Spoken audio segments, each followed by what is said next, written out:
भारतीय सेना के खौफ से न सिर्फ पाकिस्तान बल्कि चीन भी वाकिफ है और ये लाजमी भी है, क्योंकि भारतीय सेना अपने आप को लगातार मजबूत कर रही है, वो भी एडवांस हथियार से।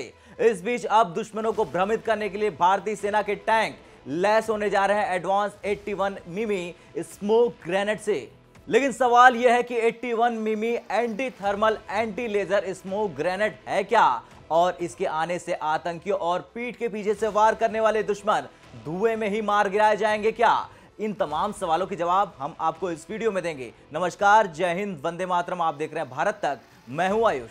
डीआरडीओ ने बनाया दुश्मनों का काल। भारतीय सेना के इस रक्षक को रक्षा अनुसंधान और विकास संगठन यानी डीआरडीओ ने उच्च ऊर्जा सामग्री अनुसंधान प्रयोगशाला यानी HEMRL में बनाया है। ये इलेक्ट्रो ऑप्टिक उपकरणों का अवलोकन करने में सक्षम एक तात्कालिक धुआं स्क्रीन 81 मिमी कैलिबर ग्रेनेड तैनात करके विकसित किया गया है। विभिन्न कैलिबर्स के गोला बारूद में इसकी रचना को भरकर इसी तरह का प्रदर्शन प्राप्त किया जा सकता है। ग्रेनेड कम से कम 40 सेकंड के लिए दुश्मन के टैंक को अस्पष्ट करने के लिए धुएं की एक मोटी परत का उत्सर्जन करता है, यानी कि जब तक दुश्मनों से मुकाबला होगा तब ये कम समय में ये एक रणनीतिक और बेमिसाल ढाल बन जाएगी सेना की। भारतीय सेना ने इसका अलग अलग इलाकों और तापमान में इसकी प्रभावशीलता को सत्यापित करने के लिए व्यापक परीक्षण किए हैं। कभी रेगिस्तान में 45 डिग्री सेल्सियस के अधिक तापमान पर, तो कभी उत्तरी सीमावर्ती क्षेत्रों में -15 डिग्री सेल्सियस के तापमान पर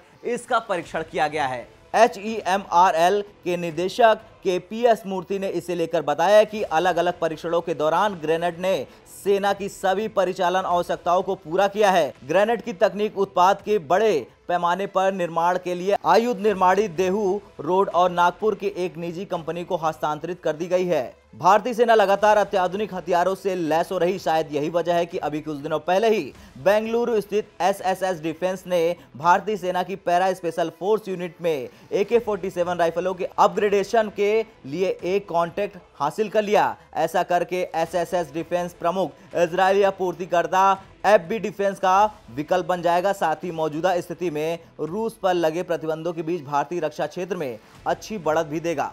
खैर, आज तक भारत की सरकार और सेना के बीच का ये तालमेल ही था जिसने भारत को आगे बढ़ने के हौसले को ऐसी धार दी कि आज भारत सर्वश्रेष्ठ देशों की सूची में शामिल हो चुका है और अब लक्ष्य है सर्वश्रेष्ठ बनना। इसके लिए तैयारियां जोरों पर है। अपनी योग्यता और क्षमता का उदाहरण देते हुए भारत अब आत्मनिर्भर बन रहा है।